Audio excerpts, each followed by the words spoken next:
Graça e paz, amém. Feche os teus olhos.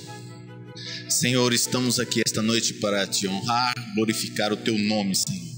Estamos aqui para te servir e fazer a tua vontade. Senhor, traga a tua palavra ao teu povo. Usa o teu servo, Senhor, para edificar, para liberar a tua bênção. Pai, que nós possamos sair daqui não como nós entramos, mas possamos sair daqui edificados, cheios da tua graça. Senhor, que os teus anjos acampem ao nosso redor, que os céus possam vir até nós e que o Senhor possa estar nos revelando a tua palavra com sabedoria espiritual, com entendimento, Pai, e que a tua presença seja poderosa em cada um de nós, para que nós possamos te servir nesta terra, glorificar o teu nome. Em nome de Jesus Cristo nós oramos, amém. Amém. Quero falar hoje sobre a importância de carregar a beleza. Algum dia você já pensou sobre isso? Porque a beleza, ela é a manifestação de Deus, né? A própria terra, em tudo nós buscamos uma simetria, em tudo nós buscamos uma perfeição, em tudo nós buscamos algo melhor, algo mais bonito. Quando nós olhamos as montanhas, nós ficamos buscando a paisagem mais bonita.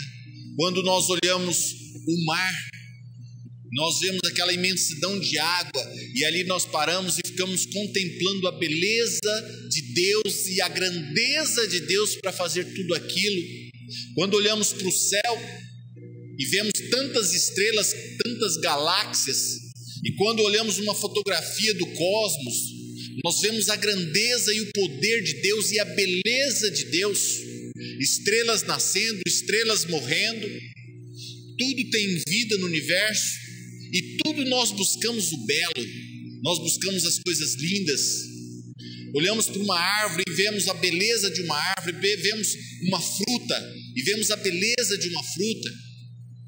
E nós procuramos na nossa vida também fazer tudo isso. Quantas pessoas pintam quadros e ali procuram retratar a beleza de toda a terra, a beleza de todo o universo, a beleza de tudo que existe. Então, a beleza é a própria revelação de Deus.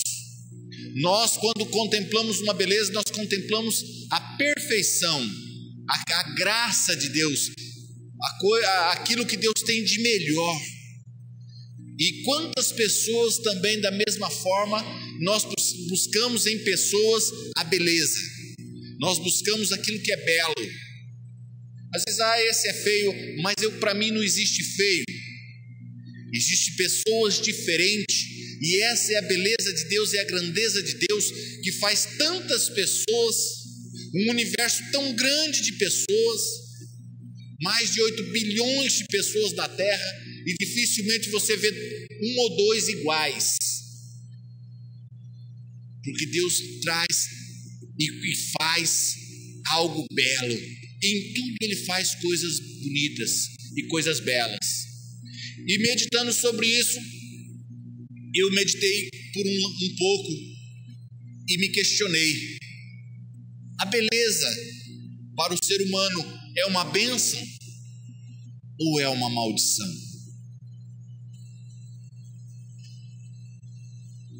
Às vezes nós ficamos pensando, quando vemos pessoas belas,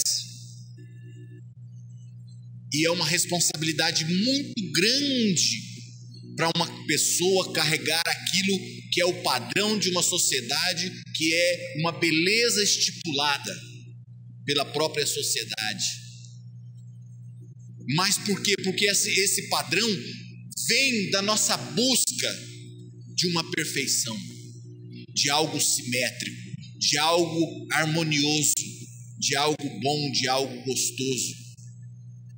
E comecei a imaginar uma pessoa, o quanto é bom ser belo e o quanto é triste ser belo. Uma criança logo que nasce na enfermaria, e ali já olham e dizem: nossa, que beleza, que lindo, parece com o pai ou parece com a mãe. E ali começa aquela sina daquela criança.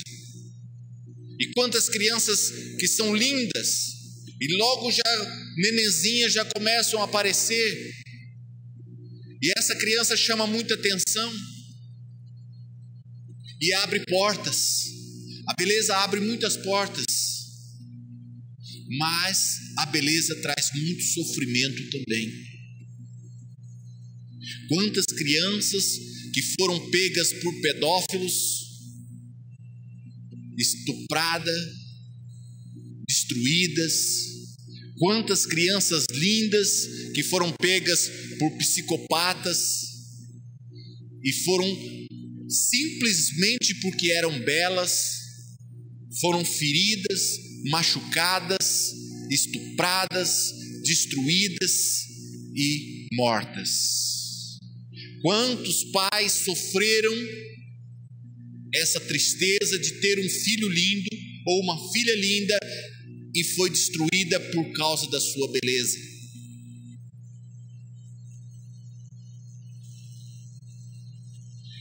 Quando você cresce e a pessoa tem uma beleza que é do padrão da sociedade e de repente vai para um trabalho, as portas se abrem de repente para uma emissora de televisão, e ali essa pessoa, por ser bela, ela se torna sujeita àquele trabalho.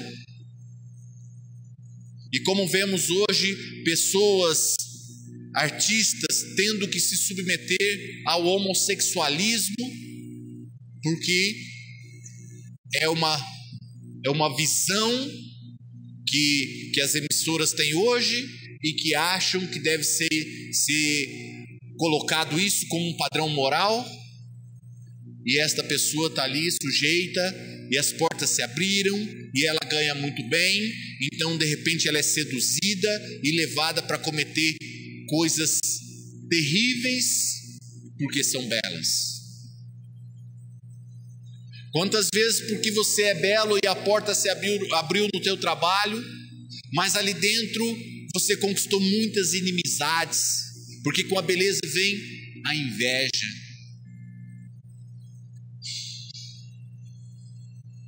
Vem muitas pessoas que te amam, mas vem também muitas pessoas que te invejam e procuram pôr obstáculos na tua vida, colocar problemas naquela vida porque ela é bela.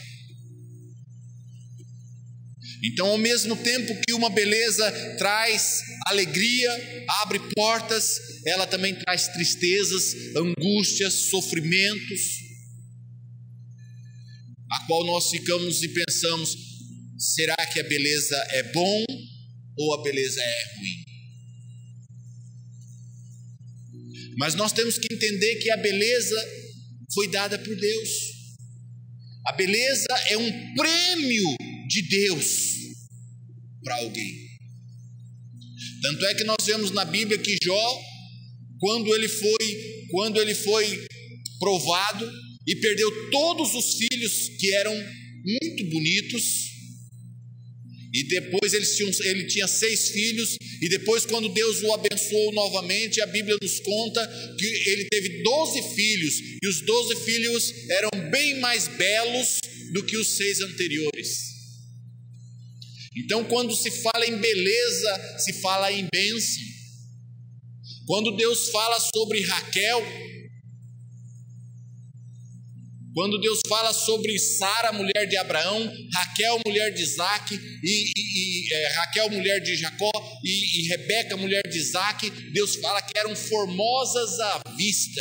A Bíblia fala, elas eram formosas à vista. Então eram mulheres lindas,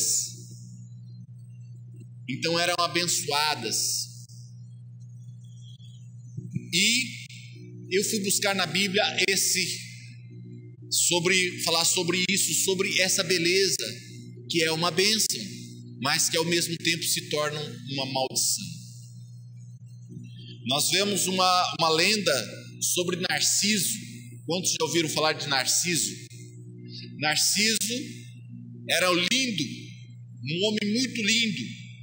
E quando um dia ele foi tomar água no lago, ele reparou com aquela beleza. E ele mergulhou no lago atrás daquela beleza, daquela pessoa tão linda, que ele se afogou e morreu, buscando a própria imagem, buscando o próprio ser. E muitas vezes nós vemos as pessoas lindas tendo sofrimento nisso também. A maioria das pessoas lindas, elas dificilmente se encontram com um parceiro ou uma parceira, porque eles buscam a própria imagem e se perdem na busca da própria imagem, e muitas vezes sendo infelizes, não tendo um casamento legal, não tendo uma família legal, porque eles se perdem na busca de si mesmo, na busca da própria beleza. Esses dias eu estava olhando na academia e estava esperando para fazer um exercício.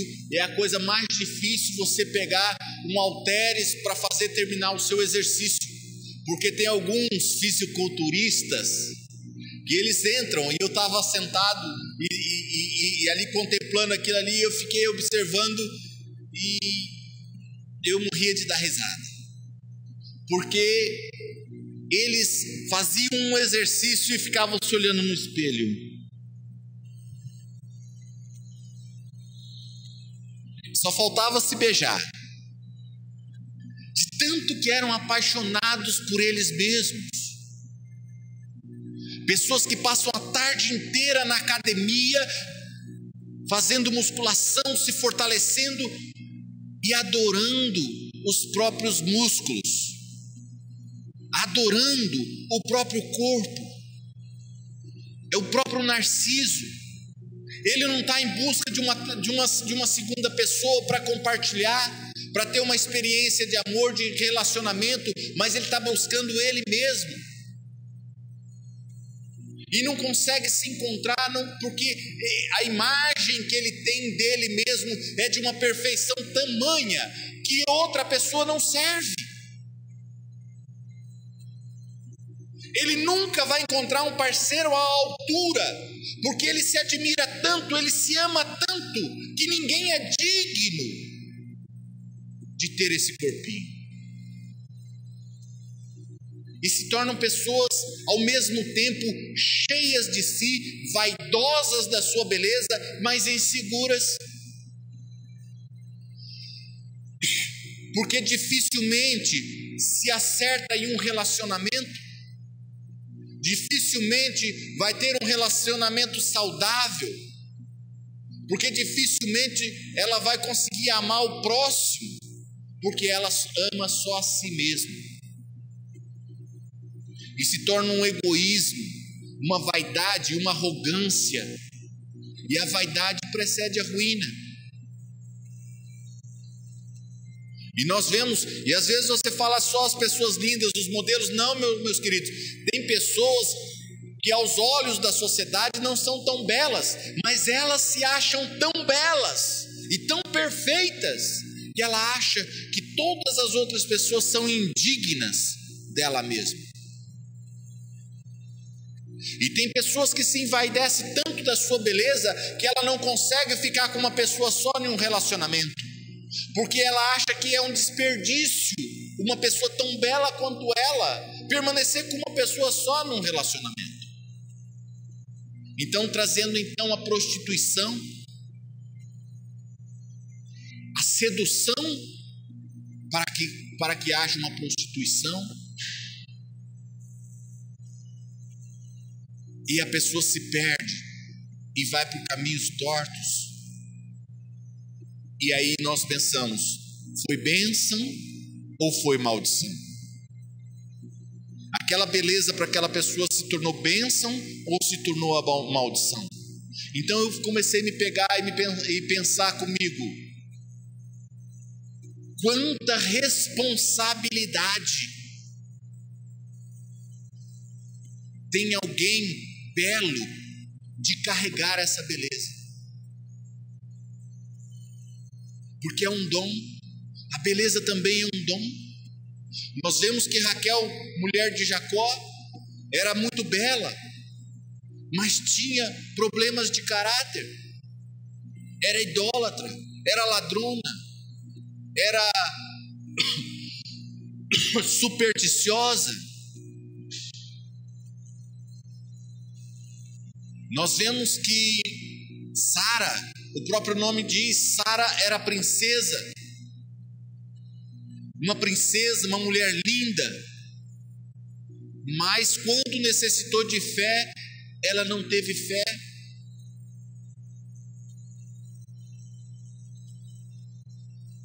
E ela riu da fé. Mas também na Bíblia nós temos exemplos de pessoas lindas, que se tornaram lindas interiormente também. E uma dessas pessoas foi Ruth. Ruth foi uma pessoa linda, tanto por fora quanto por dentro.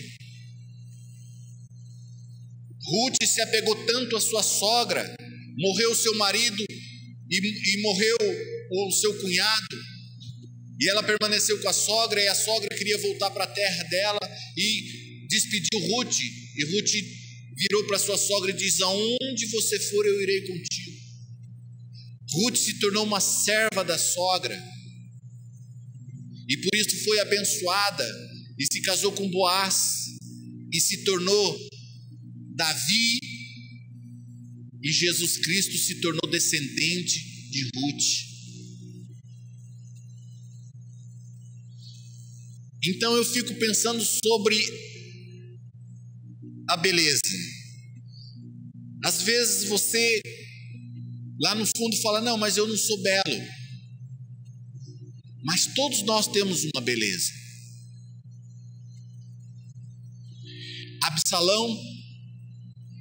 Absalão, filho de Davi, é tão lindo. Olha bem o que fala a Bíblia sobre Absalão.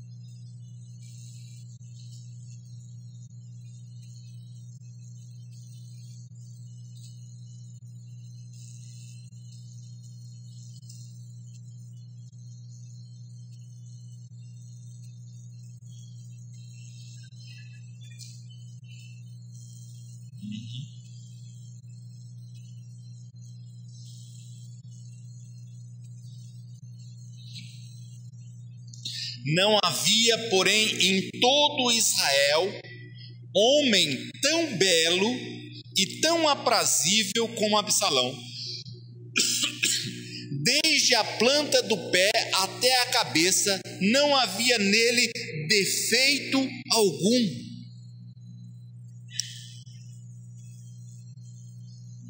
Você já viu um homem assim?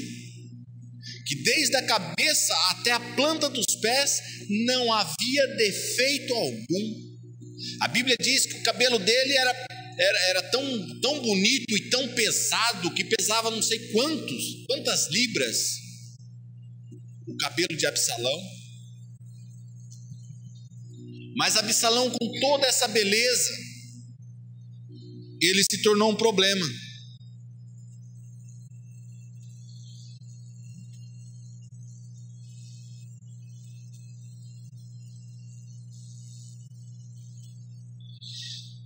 Ele fazia, no capítulo 15, ele diz assim: e aconteceu depois disto que Absalão fez aparelhar carros e cavalos e 50 homens que corressem adiante dele. Também Absalão se levantou pela manhã e aparava a uma banda do caminho da porta, e sucedia que a todo homem que tinha alguma demanda para vir ao rei a juízo, o chamava Absalão a si e lhe dizia: de que cidade és tu?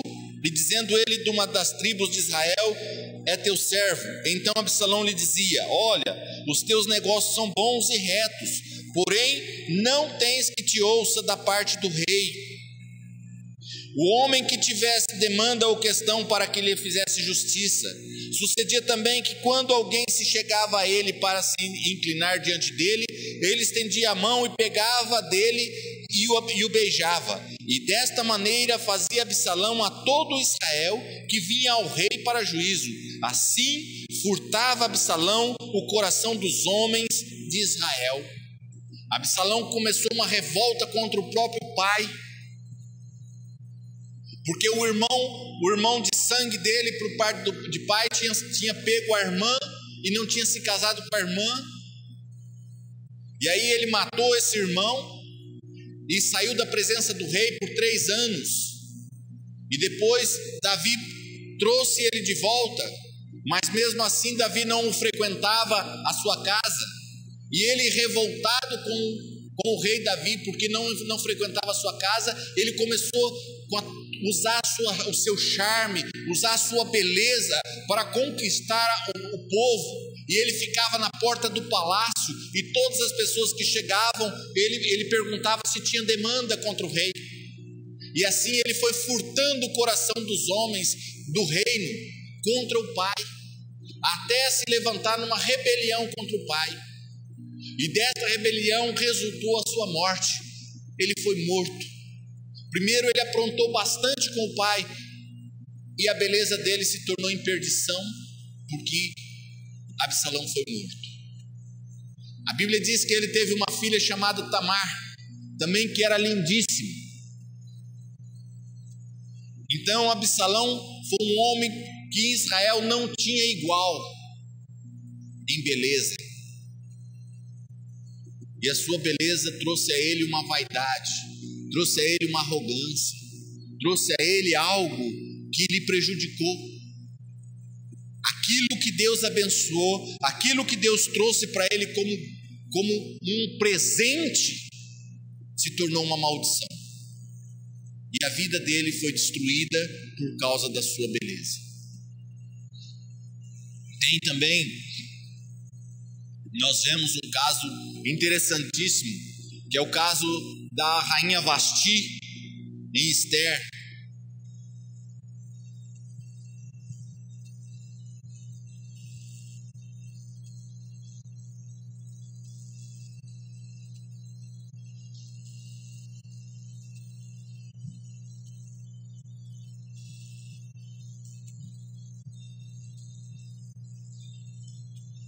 Depois de Neemias,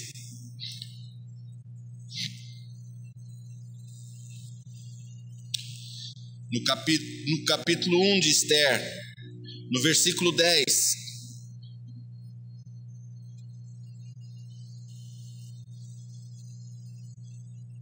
eu vou ler desde o começo para você ver o que essa mulher perdeu. No começo do livro de Esther diz assim: e sucedeu nos dias de Assuero, este é aquele Assuero que reinou desde a Índia até a Etiópia, sobre 127 províncias. Naqueles dias, assentando-se o rei Assuero sobre o trono do seu reino, que está na fortaleza de Suzã, no 3º ano de seu reinado, fez um convite a todos os seus príncipes e seus servos, o poder da Pérsia e Média, e os maiores senhores das províncias estavam perante ele, para mostrar as riquezas da glória do seu reino e o esplendor da sua excelente grandeza por muitos dias, a saber 180 dias de festa, meio ano de festa. No 3º ano do reinado, e acabados aqueles dias, fez o rei um convite a todo o povo que se achou na fortaleza de Suzã, desde o maior até o menor, para 7 dias no pátio, no jardim do palácio real. As tapeçarias eram de pano branco, verde e azul celeste, pendentes de cordões de linho fino e púrpura, e argolas de prata e colunas de mármore. Os leitos eram de ouro e de prata, sobre um pavimento de pórfiro e de mármore, e de alabastro, e de pedras preciosas, e dava-se de beber em vasos de ouro, e os vasos eram diferentes uns dos outros, e havia muito vinho real, segundo o estado do rei. E o beber era por lei que ninguém forçasse ao outro, porque assim o tinha ordenado o rei expressamente a todos os grandes da sua casa, que fizessem conforme a vontade de cada um. Também a rainha Vasti fez um banquete para as mulheres da casa real do rei Assuero. E ao 7º dia, estando já o coração do rei alegre do vinho, mandou a Meumã, Bistá, Arboná, Bigtá e Abatá, Zetar e a Carcás, os 7 eunucos que serviam na presença do rei Assuero, que introduzissem na presença do rei a rainha Vasti com a coroa real, para mostrar aos povos e aos príncipes a sua formosura, porque era formosa à vista. Imagina esse homem, esse rei, que reinava sobre 126 províncias, um reinado rico, ao qual se bebia em vasos, bebia vinho em copos, em taças de ouro. Era uma riqueza imensa, e essa mulher era lindíssima, a rainha Vasti. E o rei, empolgado, alegre, porque tinha uma rainha linda, então disse: traga a rainha com a sua coroa real, para que eu possa mostrar para os meus convidados a beleza dessa mulher. Aí que eu falo sobre a arrogância da beleza, que alguns desenvolvem. Não são todos, mas aqui nesse caso, a rainha Vasti, ela se desenvolveu. Porém, no versículo 12, porém a rainha Vasti recusou vir conforme a palavra do rei, pela mão dos eunucos, pelo que o rei muito se enfureceu e ardeu nele a sua ira. Então perguntou o rei aos sábios que entendiam dos tempos, porque assim se tratavam os negócios do rei, à presença de todos os que sabiam a lei e o direito.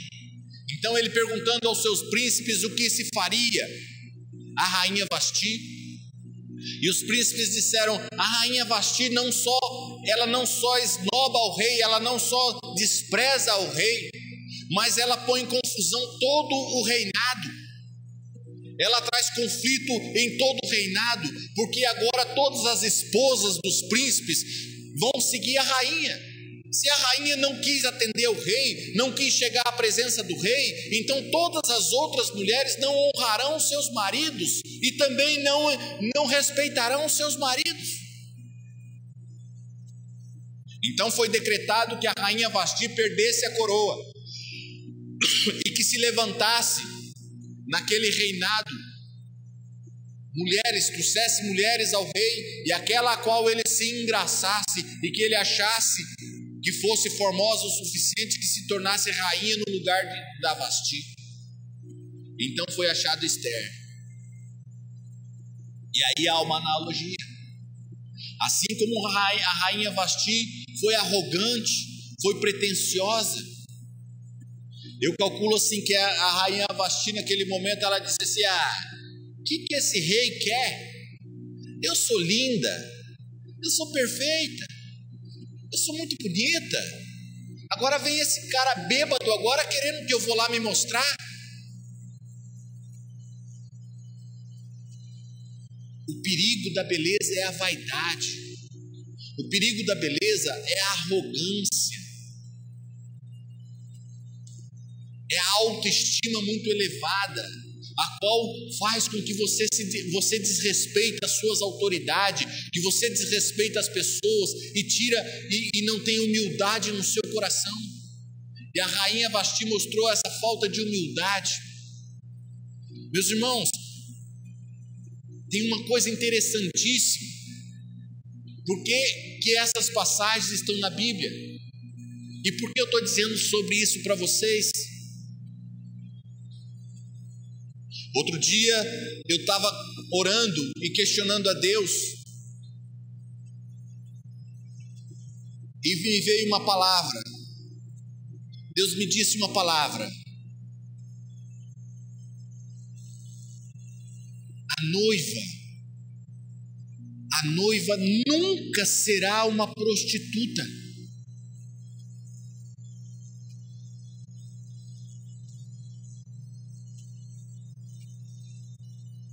Meus irmãos, muitas vezes nós não entendemos o tempo de hoje com a liberalidade que há. E aqui, quando a rainha Vasti desobedeceu o rei, é como se a igreja, que é a noiva de Cristo, desobedecesse a Cristo.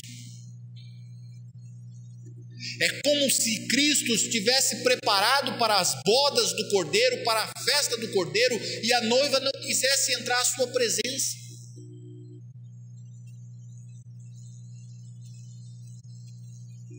Paulo diz que grande mistério é o casamento. E ele diz: eu me refiro de Cristo e à igreja. E hoje nós vemos a televisão, a mídia, com toda liberalidade, com homossexualismo, com sexo livre. E eu pensei, quando Deus coloca algo na terra, é uma cópia daquilo que há no céu, daquilo que Ele quer como respeito, como honra. E quando Ele me fala que a noiva de forma alguma será uma prostituta, aí eu começo a entender por que a Bíblia diz que é pecado o sexo antes do casamento.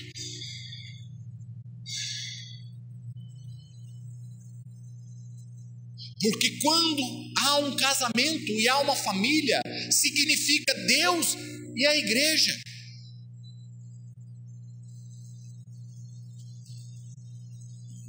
Uma noiva pura. Por isso que o casamento é feito com uma mulher de branco. O branco quer dizer pureza.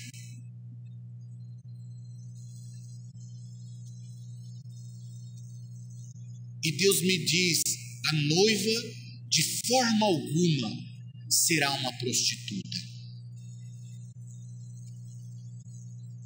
Ele está dizendo que uma igreja só será arrebatada, uma igreja só chegará ao céu quando ela é santa, quando ela é purificada. E se você não é pura para um casamento, você não é puro para Deus. Quando não há pureza na tua vida para um casamento, também não haverá pureza de você para Deus.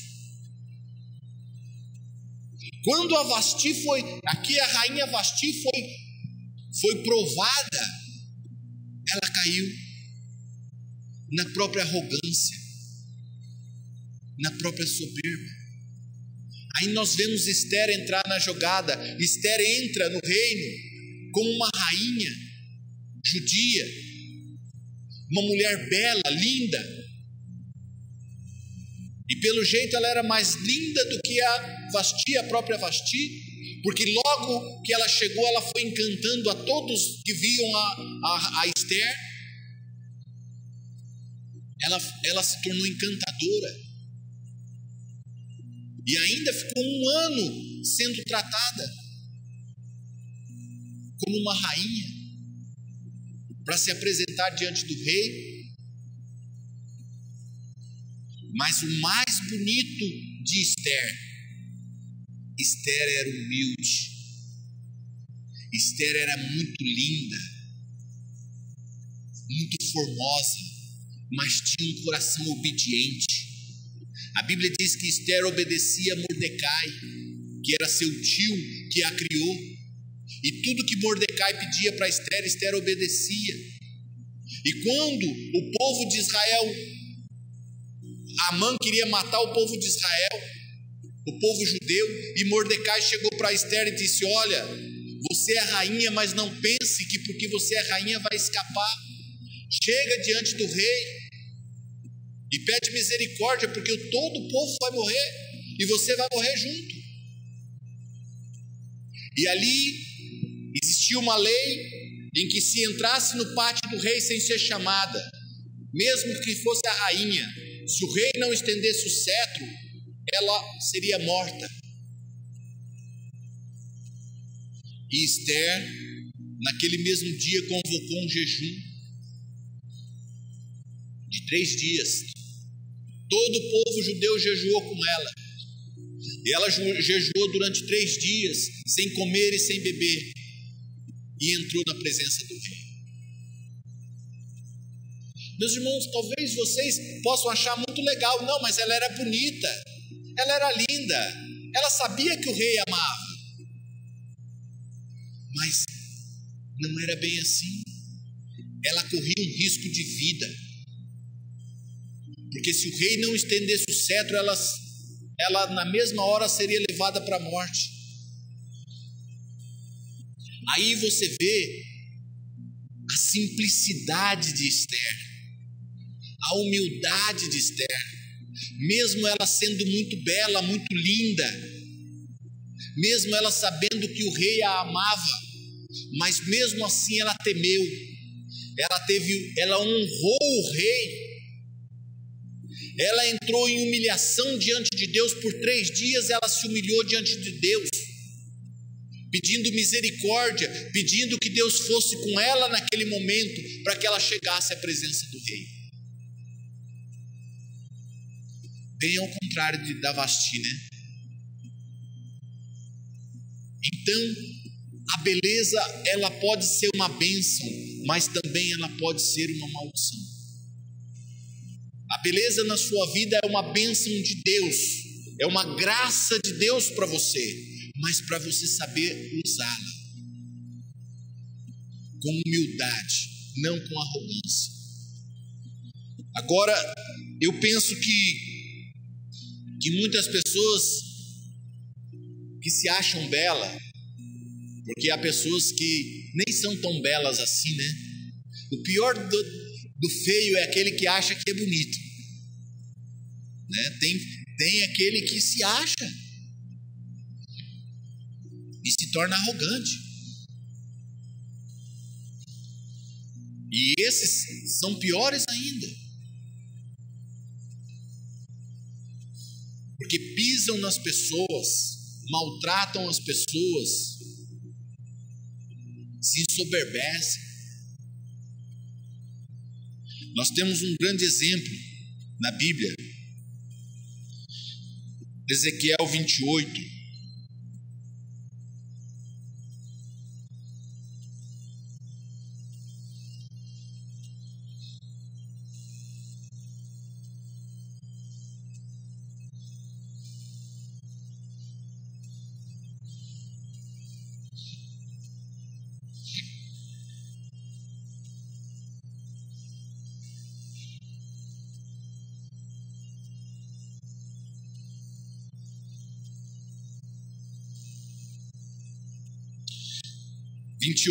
Ezequiel 28, 11.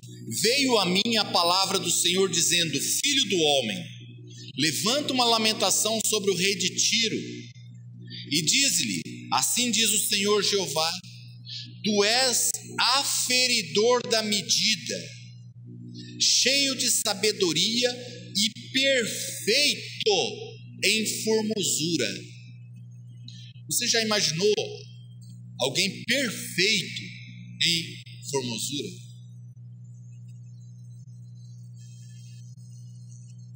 E aqui ele diz dessa pessoa: você é o aferidor da medida.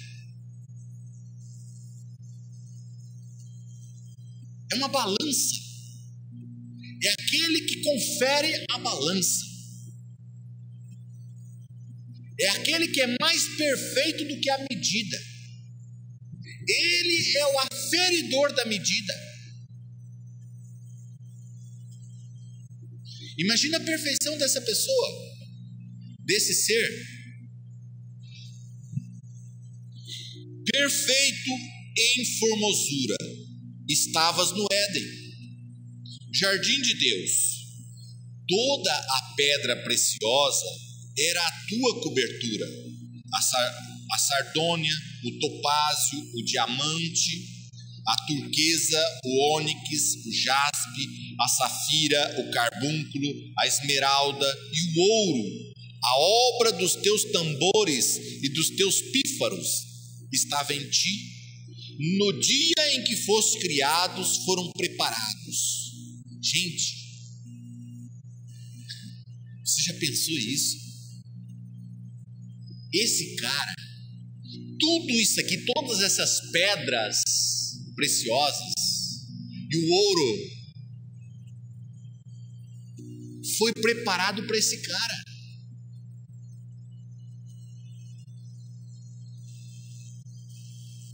Tudo que é belo, que é bonito, os pífaros, os tambores, estava em ti. No dia em que foste criado, foram preparados.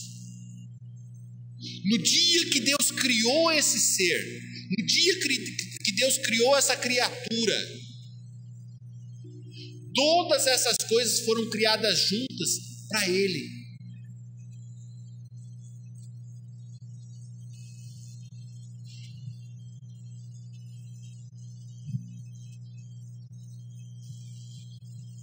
Aí ele diz aqui: tu eras querubim ungido para proteger,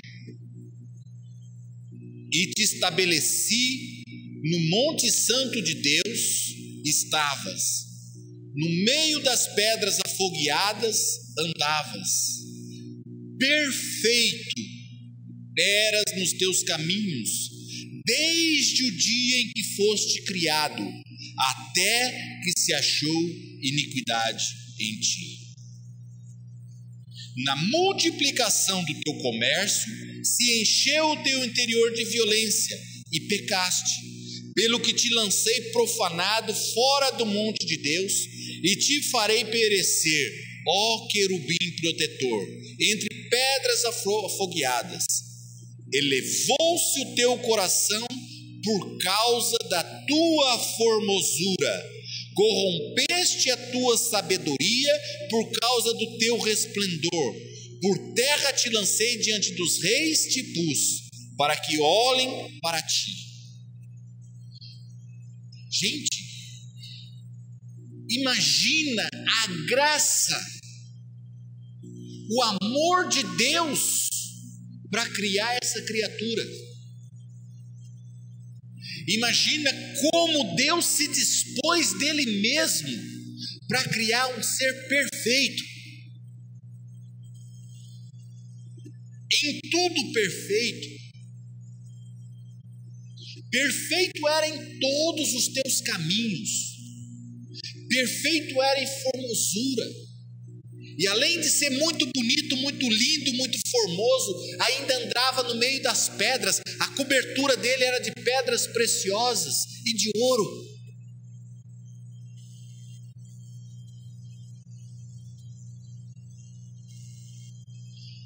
A beleza é uma bênção de Deus. A beleza é uma graça de Deus. A beleza é aquilo que Deus vê de melhor para te colocar, para colocar diante de você.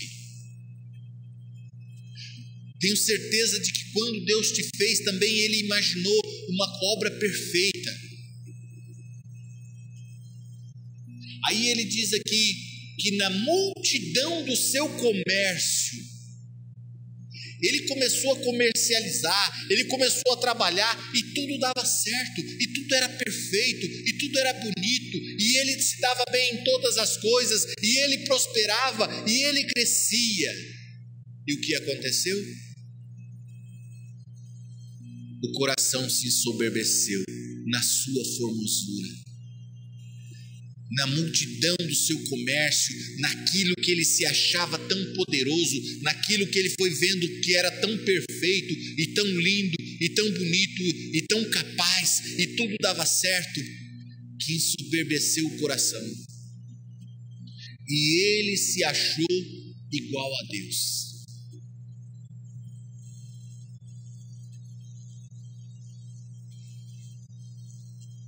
Meus irmãos, não pensa que está longe. Eu vejo na terra muitas pessoas com síndrome de Lúcifer. Lúcifer quer dizer portador da luz. Ele é comparado com Jesus, meus queridos. Se você for ver na Bíblia, a Bíblia chama tanto Lúcifer de portador da luz como Jesus. A Bíblia chama tanto Lúcifer como Jesus da estrela da manhã. São duas estrelas da manhã. Uma é Lúcifer e outra é Jesus. Lúcifer foi comparado com o próprio Filho de Deus.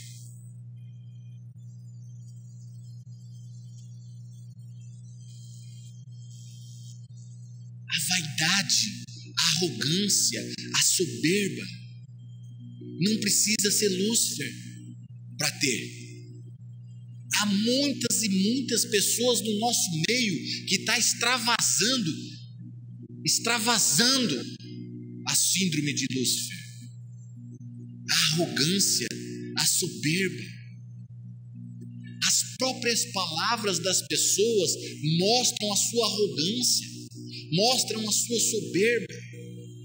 Quando Vasti se negou a entrar diante do rei, ela se mostrou numa síndrome de Lúcifer. Ela se achou mais do que o rei. Ela ao mesmo tempo, ela pensou assim: quem é este cara? Só porque ele é rei, ele pensa que ele é o tal. Ele encheu de bebida aí, se embriagou 7 dias e agora vem me chamar para que eu mostre a minha beleza. É uma arrogância. Meus irmãos, eu não orava mais de joelhos. Eu orava deitado, eu orava sentado, eu orava em pé. Até que um dia eu vi nos Salmos: prostrai-vos diante dele e reconhecei a sua santidade. Meus irmãos, muitas e muitas vezes nós estamos sendo arrogantes com Deus. Deus nos fez forte, Deus nos fez bonito, Deus nos fez grande, Deus nos fez, colocou todas as coisas debaixo das nossas mãos, debaixo dos nossos pés, deu uma autoridade para nós em todas as suas obras. E nós não queremos nos prostrar diante de Deus. Nós não queremos nos prostrar diante da santidade de Deus. Nós às vezes queremos ser mais do que Deus. E nós nos pegamos dando ordem para o Espírito Santo, e ao invés de nos colocar como servos para ser usados por Deus, para implantar o seu reino, para glorificar o seu nome, para engrandecer o seu nome, mas nós queremos engrandecer o nosso nome. Você começa a ver na internet, no Facebook. Meu querido, se você posta a tua fotografia e mais de 20 pessoas curtem, você é uma pessoa bela para a sociedade. E cuidado, porque pode começar uma arrogância na sua vida. É um perigo. E a beleza, muitas vezes, quando não tem humildade, ela traz tristeza, ela traz angústia, ela traz sofrimento. A beleza de Absalão foi para a própria perdição de Absalão. A beleza de Lúcifer foi para a própria perdição de Lúcifer. Porque houve arrogância, porque houve vaidade. Meus irmãos, quando eu falo beleza, a beleza não é só exterior. É a beleza na multidão do seu comércio, naquilo que você faz, se você é bem sucedido. Quantas pessoas que são bem sucedidas e ganham muito dinheiro e começam a pisar nas outras pessoas e não reconhecer a grandeza de Deus, se tornam arrogantes, soberbas, vaidosas, porque a multidão do seu comércio deu certo. Meus irmãos, eu nunca vi, e é para a própria perdição, e eles não entendem, pessoas ricas que são avarentas, e elas acham que são ricas porque são avarentas. Mentira. A Bíblia diz que são engordadas para o dia da matança. Quantos aqui já criaram um peru para matar no Natal? Meus irmãos, você não entende. Mas essas pessoas são perus para ser mortas no dia da matança. Eles estão ensoberbecendo pela riqueza que eles adquiriram, pela multidão de comércio que eles se deram bem, e eles acham poderosos com isso. Mas a palavra de Deus diz que essas pessoas estão sendo preparadas para o dia da matança. Ela vê um pobre e acha que o pobre é pobre porque é merecedor de ser pobre. Não trabalhou, é vagabundo. Meus irmãos, a Bíblia diz e a palavra nos mostra muito bem, claramente, que os pobres sempre existirão na terra, porque é uma maneira de preparar o coração das pessoas. A terra, a nossa vida simplesmente é uma preparação para a nossa eternidade. E aqueles que não são honestos aqui não serão lá. E aqueles que são soberbos aqui serão soberbos lá. E aqueles que são arrogantes aqui serão arrogantes lá. Por isso que essas pessoas estão sendo preparadas para o dia da matança. E a Bíblia diz que a porção deles é só essa na terra. Eles terão riquezas. O Salmo diz assim: não inveje o rico na sua riqueza. E aqueles que são ricos vivam como se não fossem. Vivam como Esther. Esther era linda, bela e tinha cativado o rei. O rei se apaixonou por ela, mas a si mesmo, na sua humildade, ela não se ensoberbeceu. Ela foi humilde o suficiente de jejuar por 3 dias, pedindo o favor de Deus para chegar diante do rei, em toda a humildade. Aí, em contraste com Satanás, em contraste com Lúcifer, nós temos o lindo, maravilhoso, cheiroso príncipe da paz, aquele que não tinha beleza alguma que nos agradasse, mas ele atraía todos para ele. Jesus Cristo, a Bíblia diz em Isaías 53, que não havia nele nenhuma beleza que nos agradasse. Vê aí Isaías 53.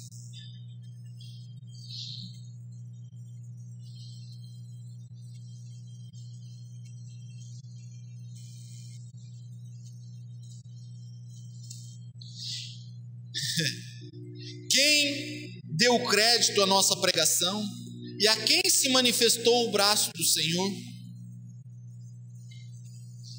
Porque foi subindo como um renovo perante ele, e como raiz de uma terra seca, não tinha parecer nem formosura, e olhando nós para ele, nenhuma beleza víamos para que o desejássemos.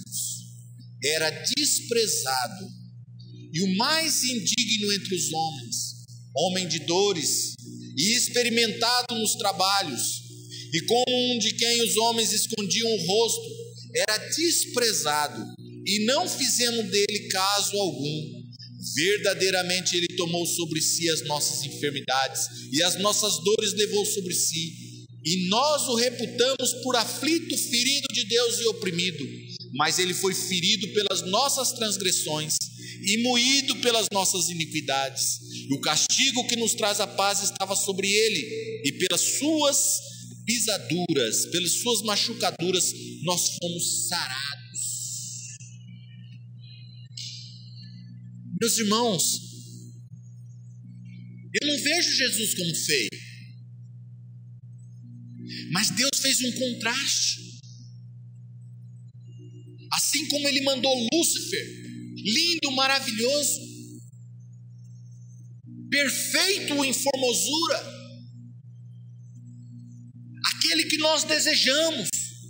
Por isso que nós somos apaixonados pelo pecado, por isso que nós somos loucos para pecar, por isso que nós somos loucos para buscar uma beleza, para buscar uma simetria, para buscar o homem mais lindo, a mulher mais linda,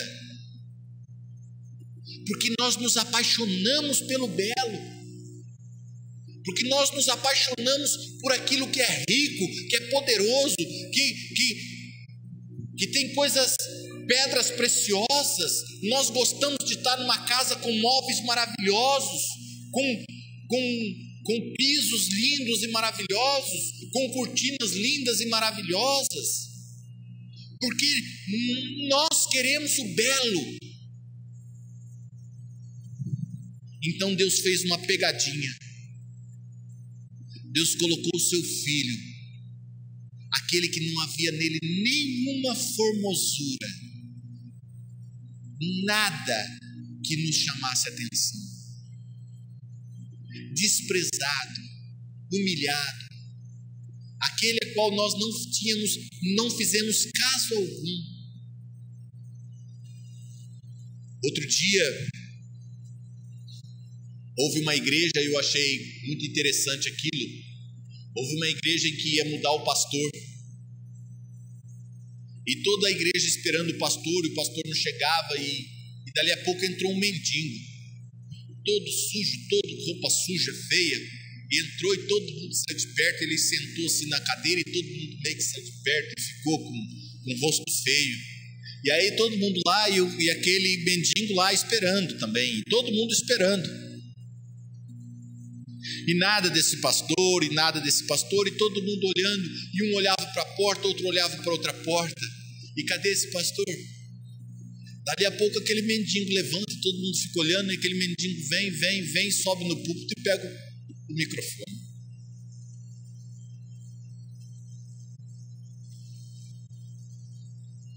Assim foi Jesus. E todos ficaram: o que esse mendigo quer? O que ele está fazendo? O que ele quer falar? Aquele mendigo era o pastor.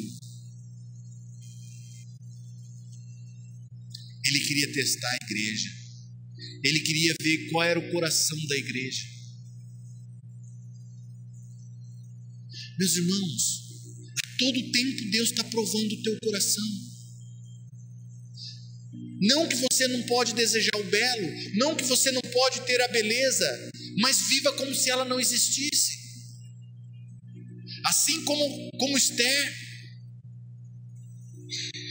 foi humilde o suficiente para se humilhar diante do rei, para se humilhar diante de Deus, mesmo ela sendo a rainha, mesmo ela sendo formosíssima, a mulher mais linda do reino, mas ela se humilhou. A Bíblia diz que Jesus, sendo filho, não teve por usurpação o ser filho de Deus, mas veio como servo. Ele sendo Deus, ele se humilhou ao ponto de se tornar um homem e habitar entre nós. A todo tempo Deus está testando a tua soberba. E nas tuas palavras você demonstra o que você é. Eu fico olhando o Face e eu acho engraçadíssimo, porque essa rede social você vê tudo quem é quem. Não julgue uma pessoa pelo que ela fala, mas julgue pelo que ela mostra. E por poucas palavras eu vejo quem é a pessoa, se ela tem humildade o suficiente, ou se ela é uma pessoa arrogante.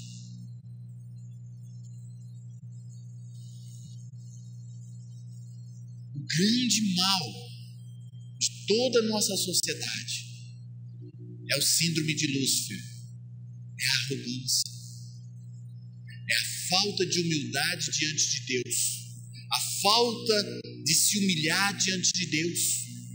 Por isso que Deus nos coloca em problemas quando Ele nos ama. Quando Ele nos ama, Ele faz com que nós passamos por situações terríveis.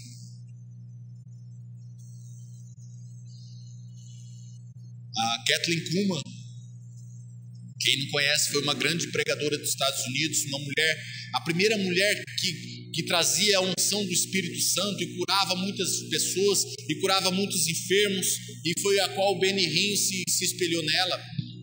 E ela disse: sabe como que eu fui escolhida por Deus? Porque eu disse para ele: eu não tenho nada, eu não sou nada, eu não tenho nada, eu só tenho Ti, Senhor.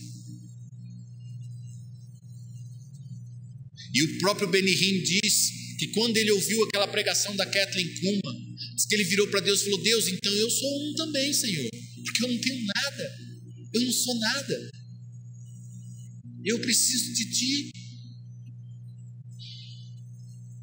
E nesses dias eu estava olhando a minha vida, a minha relação com Deus, e eu percebi que Deus me tirou tudo, me deixou sozinho e me deixou sem nada,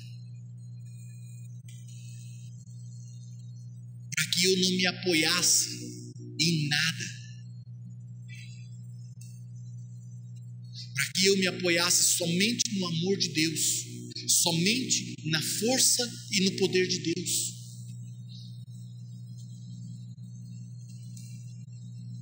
E eu sou como Jesus hoje, não há nenhuma formosura que agrada. Quando eu olho para mim, eu vejo nada. Eu morto ou eu vivo é a mesma coisa.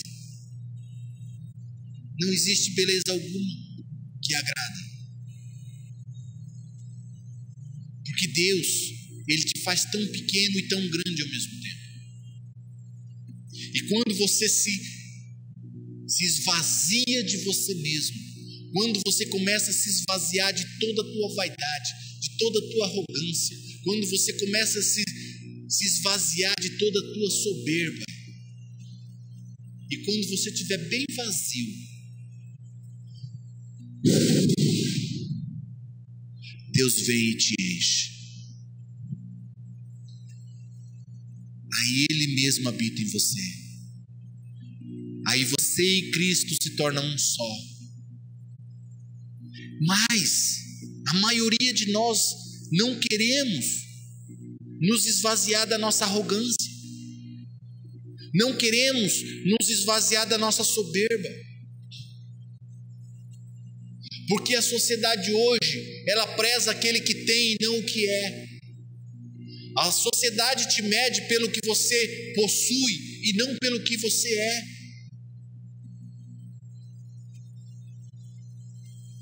E eu estava me questionando com Deus e disse: Deus, a igreja perdeu a força, a igreja perdeu o poder. A Bíblia nos diz que os apóstolos, todos os enfermos que eram levados até os apóstolos eram curados, e que o lenço de Paulo e o lenço de Pedro e a sombra de Paulo e a sombra de Pedro curavam os enfermos. E a igreja perdeu o poder, e a igreja perdeu a força. Por que, Deus?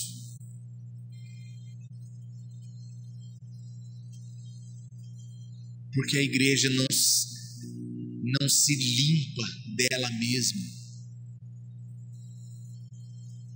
Porque a igreja não tira arrogância. E a Bíblia diz que a fé, ela age por amor. E o fruto da fé e de Deus é piedade, misericórdia e justiça. Mas a maioria de nós hoje não tem piedade, não tem misericórdia, não tem amor e não tem justiça.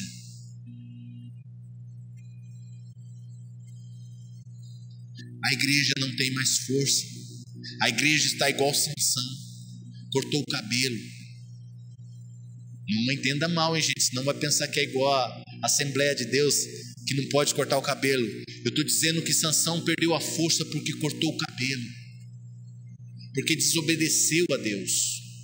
E a igreja perdeu a força porque a igreja não tem mais amor, porque a igreja não tem mais piedade, a igreja não tem mais misericórdia, e a igreja não tem mais justiça. E por isso não tem mais força, não tem mais poder, não há mais cura, não há mais milagres. Porque a igreja precisa voltar a Jesus. A igreja precisa voltar à humildade de Jesus Cristo. A igreja tem que sair da arrogância de Lúcifer, de andar entre pedras preciosas.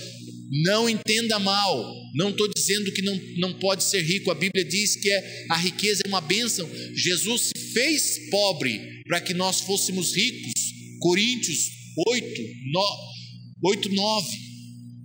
2 Coríntios 8:9. Jesus se fez pobre para que nós fôssemos ricos. Mas ele diz: aquele que é rico neste século, viva como se não fosse.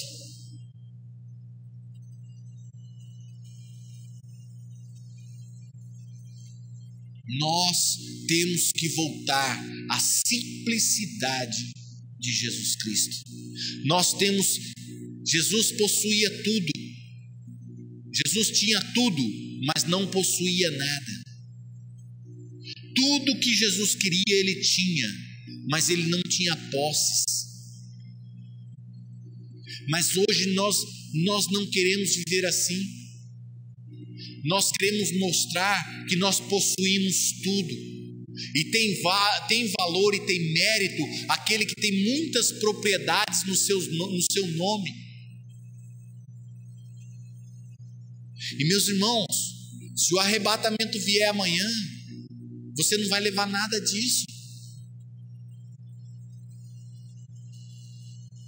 A riqueza e a beleza Deus deu para você ser feliz e ser abençoado e abençoar pessoas. Não é para você se envaidecer ou ter arrogância ou ter soberba. A riqueza é para ela ser um rio que flui do teu interior e possa abençoar pessoas. A riqueza de Deus é quando você deixa esse rio passar por você e você se torna um abençoador de pessoas. Jesus disse: aquele que crê em mim, do seu interior fluirão rios de água viva. Eu quero que você entenda essa riqueza que está dentro de você, que não é possuir terras. Jesus não possuía terras, mas Jesus começou a atrair multidões de pessoas ao seu redor, porque ele possuía uma riqueza que ninguém possuía. Ele distribuía. Quem estivesse perto de Jesus não passava fome. Ele multiplicava o pão, ele multiplicava o peixe, ele multiplicou o vinho, transformou a água em vinho. Existia poder em Jesus. Ele não possuía nada, mas ele tinha tudo. Do interior dele fluía rios de água viva. Meus irmãos, para você entender isso, quem já viu uma fonte de água? Na chácara Narueira, meu pai tinha uma chácara lá. 10 anos mais ou menos eu via aquela fonte do mesmo jeito brotando água, na seca. Quando tinha chuva fluía mais, mas aquela fonte nunca secou. E ela descia para o lago, e do laguinho tinha um córrego, ia para o rio, o corguinho ia para o Rio Brilhante, do Rio Brilhante vai para o Rio Paraná, do Rio Paraná vai para o mar. A fonte nunca secou e o mar nunca encheu.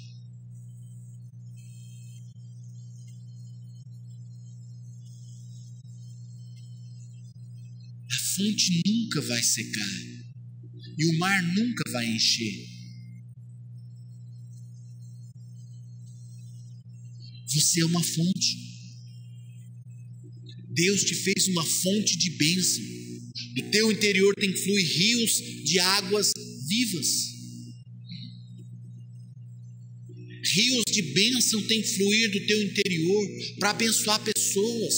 Por isso que Deus diz que o reino de Deus é piedade, misericórdia, amor e justiça.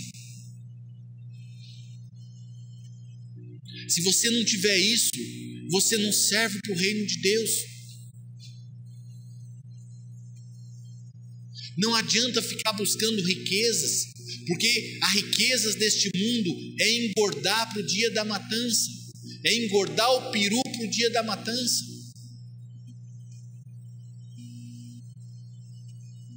Meus irmãos, no dia que você chegar, no dia perto da tua morte, quando você for confrontar com a sua morte, você vai ver que toda a riqueza deste mundo não vai te livrar da morte. Você vai ver que os melhores médicos desse mundo não vai te livrar da morte. Você vai ver que os grandes iates desse mundo não vai resolver nada e não vai te livrar da morte. Nada vai te livrar daquele dia em que você vai ser julgado. Nada, nenhuma riqueza. A única coisa que vai te livrar é fluir rios de água viva do teu interior. Enquanto não fluir rios de água viva do teu interior, você não vai ser livre. Você vai chegar naquele julgamento e você vai ser condenado. A única maneira de você não ser condenado é do teu interior fluir rios de água viva. Piedade, misericórdia, amor e justiça. Nada mais vai te livrar do dia do teu julgamento. Nada, nada, never. Amém? Feche os teus olhos no teu lugar.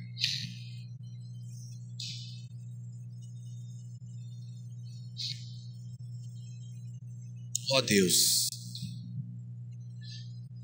nós te louvamos, Pai, porque Tu és um Deus belo, Tu és um Deus lindo, maravilhoso, Pai.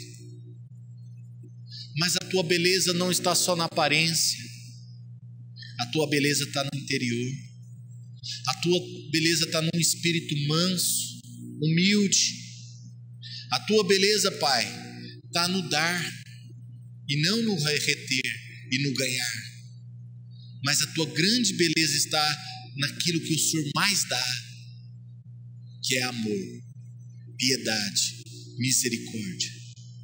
Senhor, nós pedimos esta noite, Pai, que o Senhor venha com Teu Espírito Santo nos ungir, nos capacitar, nos encher de rios de água viva, Senhor. Trazer humildade e mansidão ao nosso coração, Pai. Que nós possamos ser ricos, porque a riqueza é uma bênção Tua, mas que nós possamos saber usar esta riqueza para o bem, para as bênçãos, para ser amoroso, carinhoso, para cuidar do nosso próximo, para cuidar da nossa esposa, dos nossos filhos, para cuidar do marido, para cuidar dos familiares, para cuidar daquelas pessoas que estão necessitadas ao nosso redor, ó Pai. Que nós possamos saber usar o Teu bom tesouro, porque o Senhor diz que abrirá os céus e derramará bênçãos sem medidas, e que estas bênçãos venham tremenda abastança, Senhor. Mas que nós possamos aprender a usar, ó Pai, as riquezas que vêm de Ti, que vêm do céu, que vêm do Teu interior. Pai, enche-nos, ó Pai, faz com que nós sejamos fontes de água viva e possamos brotar, ó Pai, a cada dia mais, Senhor, para abençoar as vidas, para abençoar as pessoas que estão ao nosso redor. Pai, que nós possamos ser como o Senhor foi, Senhor Jesus. Nenhuma aparência havia em Ti que agradasse, e nós também, Senhor. Nós não temos nada, nada é nosso, tudo é Teu, Senhor, tudo vem de Ti e volta para Ti. Todas as coisas são Tuas e nós somos Teus. Senhor, nos usa para glorificar o Teu nome, para que nós possamos ser separados por Ti e possamos glorificar o Teu nome, Senhor. Pai, dê a nós o que nós precisamos a cada dia, Pai. Como assim o Senhor deu a Salomão, como o Senhor cuida da erva do campo, como o Senhor cuida, Senhor, dos pássaros, como o Senhor cuida de toda a natureza. Cuida de nós também, Senhor. Cuida da nossa saúde. Cuida, Senhor Jesus, da nossa vida sentimental, emocional. Cuida, Senhor Jesus, da nossa vida financeira, Pai, para que nós possamos abençoar o nosso próximo. Cuida do nosso afeto, Pai, que nós possamos ter um coração pronto, Senhor, a dar, um coração sem avareza, Pai, mas um coração que ama. Tira do nosso coração a idolatria, Pai, o amor por nós mesmos, Senhor. Tira, Senhor Jesus, o amor desbalanceado, um amor que não tem equilíbrio, Pai. Que nós possamos ter equilíbrio no nosso amor por nós mesmos, Pai, e possamos amar o nosso próximo, Senhor, e possamos ser pronto a dar, ser hospitaleiros, Senhor, ser mansos e humildes de coração, em nome de Jesus. Amém, Senhor. Dá um abraço nessa pessoa que está do seu lado, um abraço de amor. Dá um abraço em 4 pessoas. Mostra o teu amor por ela. Mostra o amor de Cristo por ela, em nome de Jesus. Amém. Que a graça e a paz do nosso Senhor Jesus Cristo e o amor de Deus o Pai e a comunhão do Espírito Santo seja com cada um de vocês. Amém.